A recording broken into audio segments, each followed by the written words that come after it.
మత్స్యావతారమై మడుగు లోపల జొచ్చి సోమకాసురు దృంచి చోర్జముగను తెచ్చి వేదములెల్ల మెచ్చ దేవతలెల్ల బ్రహ్మకిచ్చితివీవు భళయనంగా ఆ వేదముల నీయనాచార నిష్టల అనుభవించుచునుందురవని సురులు సకల పాపంబులు సమిసిపోవునటంచు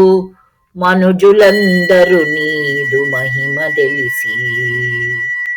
యుందురరవిందనయన నీయునికి తెలియువారలకు వేగ మోక్షంబు వచ్చుననఘా భూషణ వికాస శ్రీధర్మపురి నివాస